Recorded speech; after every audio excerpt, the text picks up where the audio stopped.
Amigos e amigas, vamos a mais um momento da nossa liturgia da palavra, que eu transmito sempre nos meus endereços telemáticos. @PauloRobertoMaciel 6 para ir direto ao Instagram. @PauloRobertoMaciel, Maciel 7919 no YouTube. repórterpaulomaciel.blogspot.com e facebook.com/paulomaciel da rádio. Liturgia referente ao dia 7 de setembro de 2025, domingo, 23ª semana do tempo comum no ano litúrgico C. A cor dos paramentos litúrgicos é verde, conforme eu estou simbolizando com esse lenço. No rito temos a missa própria com o Glória, eu creio, e o prefácio do domingo. A primeira leitura é a leitura do livro da Sabedoria, capítulo 9, versículos do 13 ao 18. Qual é o homem que pode conhecer os desígnios de Deus?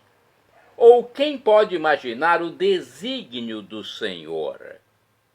Na verdade, os pensamentos dos mortais são tímidos e nossas reflexões incertas, porque o corpo corruptível torna pesada a alma e tenda de argila oprime a mente que pensa.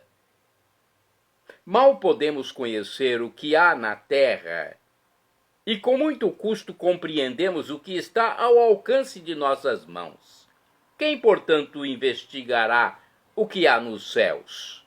Acaso alguém teria conhecido o teu desígnio, sem que lhe desses sabedoria e do alto lhe enviasses teu Santo Espírito? Só assim se forjaram retos, só assim se tornaram retos os caminhos dos que estão na terra, e os homens aprenderam o que te agrada, e pela sabedoria foram salvos. Palavra do Senhor, graças a Deus. Salmo responsorial, Salmo 89 ou 90, se for na Bíblia de Jerusalém, 89 na Vulgata. Versículos 3º ao 4º, 5º ao 6º, 12 ao 13, 14, 17, refrão, versículo 1º. Vós fostes, ó Senhor, um refúgio para nós. Repitamos. Vós fostes, ó Senhor, um refúgio para nós. Vós fazeis voltar ao pó todo mortal, quando dizeis, voltai ao pó, filhos de Adão. Pois 1000 anos para vós são como ontem. Qual vigília de uma noite que passou? Vós fostes, ó Senhor, um refúgio para nós. Eles passam como o sono da manhã. São iguais à erva verde pelos campos. De manhã ela floresce vicejante, mas à tarde é cortada e logo seca. Vós fostes, ó Senhor, um refúgio para nós. Ensinai-nos a contar os nossos dias, e dai ao nosso coração sabedoria. Senhor, voltai-vos, até quando tardareis? Tende piedade e compaixão de vossos servos. Vós fostes, ó Senhor, um refúgio para nós. Saciai-nos de manhã com vosso amor e exultaremos de alegria todo o dia. Que a bondade do Senhor e nosso Deus repouse sobre nós e nos conduza. Tornai fecundo, ó Senhor, nosso trabalho. Vós fostes, ó Senhor, um refúgio para nós. Repitamos. Vós fostes, ó Senhor, um refúgio para nós. Segunda leitura, leitura da Epístola de São Paulo, da Carta de São Paulo a Filemon. Capítulo 9b, versículos... só tem um capítulo essa carta. Versículos do 9b ao 10º e do 12 ao 17. Caríssimo, eu, Paulo, velho como estou, e agora também prisioneiro de Cristo Jesus, faço-te um pedido em favor do meu filho, que fiz nascer para Cristo na prisão, Onésimo.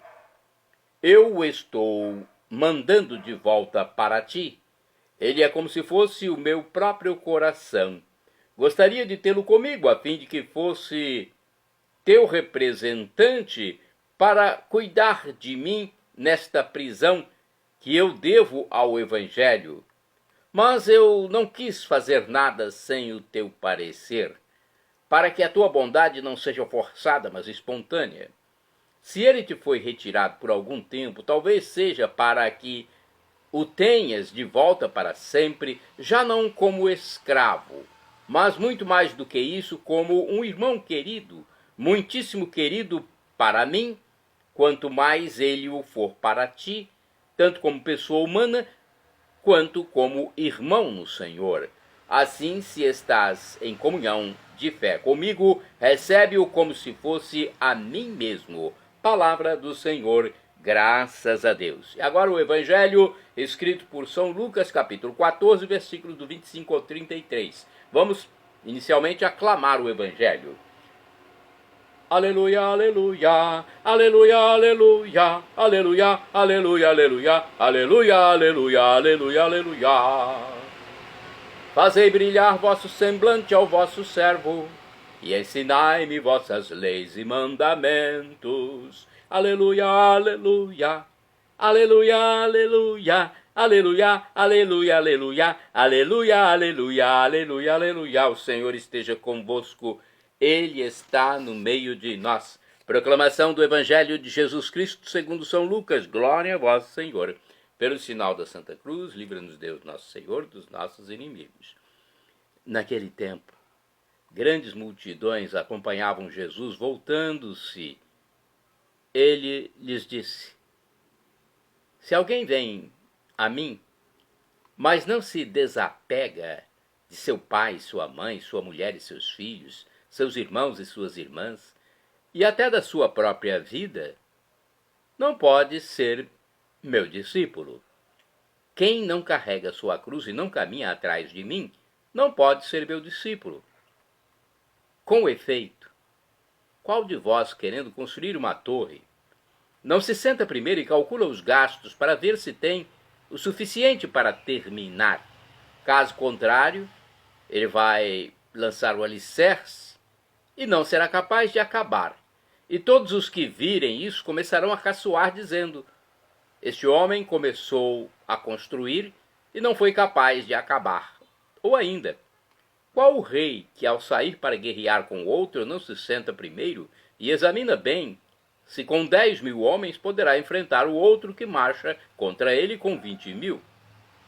Se ele vê que não pode, enquanto o outro rei ainda está longe, envia mensageiros para negociar as condições de paz. Do mesmo modo, portanto, qualquer um de vós, se não renunciar a tudo que tem, não pode ser meu discípulo. Palavra da salvação, glória a vós, Senhor. Bem, vamos começar pelo livro da sabedoria. Vamos saber um pouquinho sobre o livro da sabedoria. Capítulo 9, versículos do 13 ao 18. Encerrando a longa advertência às autoridades, o autor do livro Sabedoria apresenta a oração que deve nortear todos os governantes. Esse livro é tido como de Salomão, o rei Salomão. O primeiro pedido é o dom da sabedoria, que permite às autoridades o discernimento para realizar a justiça que Deus quer. Esta oração mostra que a autoridade não deve usurpar o lugar de Deus. Sua função é suplicar o dom de compreender o projeto dele, a fim de poder viabilizá-lo na história. Agora temos aqui uma explicação da carta de São Paulo a Filemon. Filemon era um homem rico que possuía o escravo Onésimo e que São Paulo pede por ele, pelo escravo. Então Paulo considera Onésimo como filho. São Paulo considera Onésimo como filho, porque foi graças a ele que Onésimo se converteu ao cristianismo. O nome Onésimo significa útil. Pedindo a Filémon, Paulo diz que quer desse seu amigo rico que trate Onésimo como irmão. Paulo mostra que o Evangelho põe fim às diferenças entre homens e esvazia completamente o estatuto da escravidão. Paulo assume inteira responsabilidade, propondo-se a pagar pessoalmente o dano causado pela fuga de Onésimo.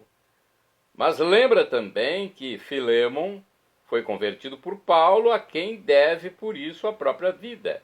Desse modo, o apóstolo mostra que há valores muito mais importantes do que qualquer dívida material. Agora temos aqui a carta, o Evangelho. Vamos para o Evangelho agora, né? Já falamos sobre a carta de São Paulo a Filémon. Vamos ao Evangelho, capítulo 14, versículos do 25 ao 33. Evangelho escrito por São Lucas. Vamos lá então. Seguir a Jesus continuar o seu projeto, ou seja, ser discípulo é viver o clima novo. Um clima novo em relação com as pessoas, com as coisas materiais e consigo mesmo. Trata-se de assumir com liberdade e fidelidade a condição humana, sem superficialismo, conveniência ou romantismo. O discípulo de Jesus deve ser realista a fim de evitar ilusões e covardias vergonhosas. Portanto, Jesus fala com aqueles que querem segui-lo: deixem tudo para trás, né, e venham comigo. Aqui no Anuário Folhinha Sagrado Coração de Jesus temos uma reflexão, uma explicação do Evangelho escrita pelo Frei Jorge Luiz Maoschi, da Ordem dos Frades Menores. Para seguir Jesus é preciso ter a capacidade de fazer a renúncia daquilo que nós temos na vida terrena, até das coisas e realidades que são importantes, como a família, os bens materiais. O que Jesus pede é o nosso desapego em vista de um amor maior. Por isso, ele relativiza os laços de família na perspectiva do reino de Deus. Tomar a sua cruz, perder a sua vida, são expressões fortes que nos levam a abraçar totalmente o seguimento do Mestre. Perder é doar-se, é servir, é entrega, é partilha dos dons, do tempo, da própria vida. Querer ganhar a sua vida é viver só para si, de modo egoísta. E como diz o canto, quem vive só para si empobrece seu viver. A lógica do Evangelho e do reino de Deus é outra, diferente da mentalidade do mundo, né? Mundo pagão, mundo materialista, mundo secular. Vamos agora à Palavra e Vida, revista Palavra e Vida, que nos propõe aqui uma leitura orante, a Léxio Divina, sobre o Evangelho. A leitura proposta é o seguinte: se alguém vem a mim e não odeia seu pai, sua mãe, sua mulher, seus filhos, seus irmãos, suas irmãs e sua própria vida, não pode ser meu discípulo. Aqui colocaram odeia, né? Não coube muito bem esse odeia aqui. No Evangelho que eu acabei de ler, não está escrito odeia, né? Então vamos ver o que está escrito. Se alguém vem a mim, mas não se desapega. Se alguém vem a mim e não se desapega do pai, da mãe, da mulher, dos filhos, irmãos, irmãs, da própria vida, não pode ser meu discípulo. Meditação sobre isso. Desapegar, nesse caso, significa, na realidade, romper até os laços mais íntimos, quando estes constituem um impedimento para o amor. A prática religiosa é livre e, se optarmos, por exemplo, para celebrar a missa, temos que renunciar a outro compromisso. A oração sugerida é: a vosso exemplo, Senhor, Compreendo que o amor não é sentimento, mas decisão de vida. Ajudai-me, Senhor, a saber lutar por ele, sem faltar com caridade com os meus. A ação proposta: não me deixarei levar pela preguiça e outros obstáculos para deixar de orar. Olha uma coisa importante que tem aqui, né? É que nós devemos compreender que o amor não é sentimento, mas decisão de vida. Você tem que se decidir pelo amor. Não é só ficar sentindo, não. Bem, temos também mais uma reflexão. Deixa eu ver se eu encontro aqui. Lucas 14. Aqui no livro O Dia a Dia com o Evangelho. Tem uma reflexão aqui. Jesus exige disponibilidade total de quem quer segui-lo. Não se trata de passar algumas horas com o mestre para ouvir dele uma palestra interessante. Tampouco consiste em assistir a uma sessão de curas espetaculares, de milagres, capazes de despertar a admiração dos espectadores ou deixá-los boquiabertos. Seguir a Jesus implica abandonar todas as seguranças representadas pela família e por um estilo de vida que supõe a administração de bens, ligada não raro à prática da injustiça. Portanto, o que se requer do discípulo é sua total disponibilidade para segui-lo até a morte, por amor à justiça. Em nenhum momento Jesus diz que essa escolha é fácil. Por isso, mediante as duas parábolas, ele recomenda que se façam cálculos corretos antes de tomar a firme decisão de segui-lo. Olha, importante, né? Vamos seguir Jesus? São Paulo seguiu Jesus. João Paulo II também seguiu Jesus e hoje é santo. Santos do dia 7 de setembro. Santa Regina é santa do dia 7 de setembro, virgem mártir do século IV.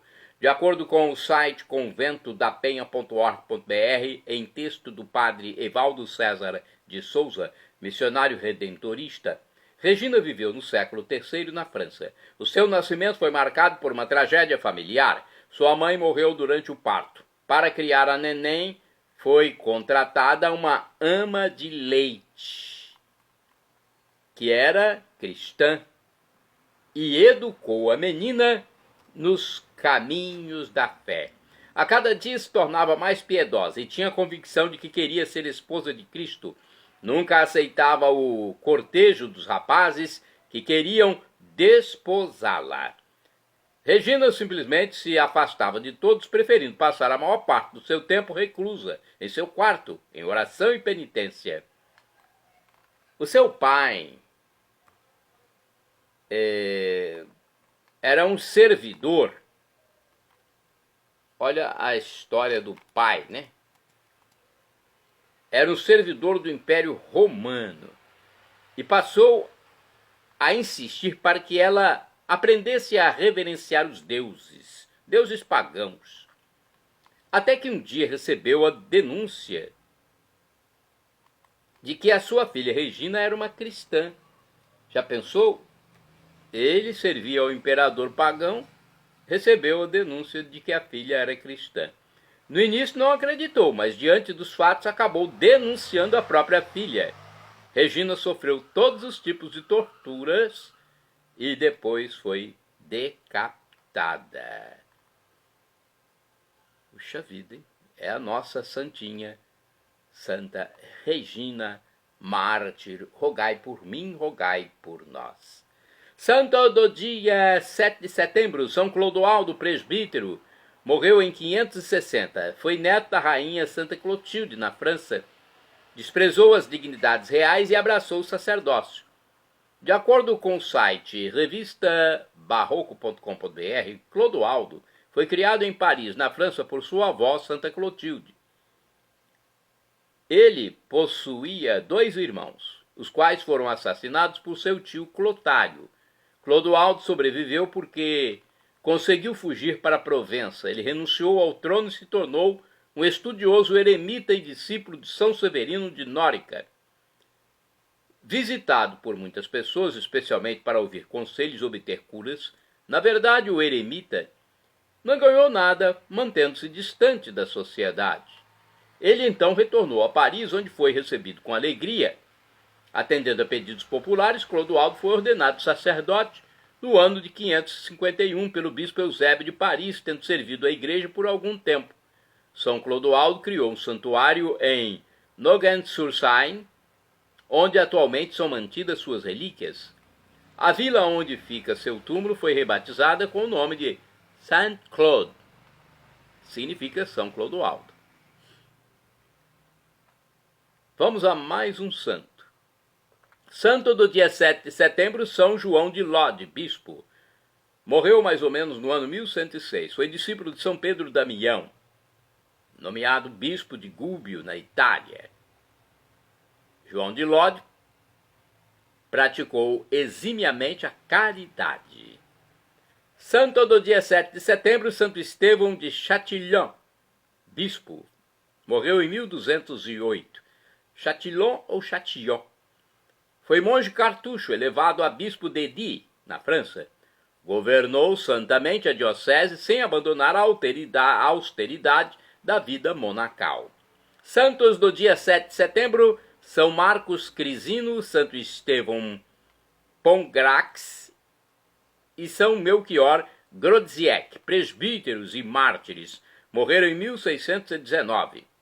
Marcos era sacerdote secular e os outros 2 eram jesuítas, torturados e mortos em Košice, na Eslováquia, porque se recusaram a aderir à reforma protestante. Bem-aventurados do dia 7 de setembro, beatos Randolfo Corby e João Duquet. Randolfo Corby e João Duquet foram sacerdotes e mártires. Morreram em 1644. Foram condenados à forca na Inglaterra durante o reinado de Carlos I. Randolfo foi preso durante a celebração da Santa Missa e João ao batizar algumas crianças. Bem-aventurado do dia 7 de setembro, beato João Batista Mazzuconi, presbítero, ou seja, padre e mártir. Morreu em 1855, foi religioso do Instituto de Milão para missões estrangeiras. Depois de 2 anos evangelizando, já enfermo, foi decapitado em Papua Nova Guiné, na Oceania. Bem-aventurada do dia 7 de setembro, beata Eugênia Pico, foi virgem, faleceu em 1921. Foi religiosa da Congregação das Filhas dos Sagrados Corações de Jesus e de Maria, que após ser professora e mestra de noviças foi escolhida superiora geral. Morreu de tuberculose óssea em Parma, na Itália. Bem-aventurado do dia 7 de setembro, o beato Inácio Klopotovski. Foi presbítero, ou seja, padre. Morreu em 1931. Foi sacerdote da diocese de Lublin, na Polônia, e fundador da Congregação das Irmãs da Bem-aventurada Virgem Maria de Loreto. Shalom Adonai é uma expressão hebraica que significa a paz de Deus. É o que eu desejo para todos vocês. El Shaddai, também do hebraico, significa Deus onipotente, Deus todo-poderoso. Ele proverá aquilo que você deseja se for para o seu bem. Professor e escritor de mais de 100 livros da Igreja Católica, Felipe Rinaldo Queiroz de Aquino, em seu canal no YouTube, onde responde às nossas dúvidas, diz que Deus pode nos dar uma dessas 3 respostas quando suplicamos algo. Sim, não ou espere. Qualquer das 3 devemos acatar, afinal de contas estamos lidando com Deus Todo-Poderoso, Criador do Universo, nosso Criador, nosso Pai eterno, nosso Pai celestial. E agora eu clamo do aramaico dialeto de Jesus, Maranatá, como dizemos nós católicos, ou Maranata, como dizem nossos irmãos separados, os evangélicos ou protestantes. Não importa a pronúncia, o significado é o mesmo. Vinde, Senhor Jesus. Um dia ele voltará e será o juízo final. Esteja preparado, seja batizado, porque na parousia acontecerá algo inexprimível, indizível, inefável, inexpressável, grandioso. Nós teremos os corpos ressuscitados. Esses corpos serão transformados, transfigurados, semelhantes ao de Jesus ressuscitado, para viver por todo sempre, todos os séculos dos séculos, perpetuamente. Para isso temos que ser batizados, nos arrepender dos nossos pecados, e crer em Jesus como Deus, no mistério da Santíssima Trindade, Pai Criador, o Filho Redentor, Jesus Cristo, e o Espírito Santo Santificador. Perdão, Senhor, pelos meus pecados passados, presentes, futuros, físicos, espirituais, pecados do pensamento, palavras, atos, omissões, e me dê a vida eterna. Meu Jesus, eu quero a vida eterna convosco. Meu Jesus, que morreu na cruz por mim, ressuscitou e ascendeu ao céu. Acesse @Paulo Roberto Maciel 6 /, @Paulo Maciel 7919, repórterpaulomaciel.blogspot.com, facebook.com/Paulo Maciel da Rádio.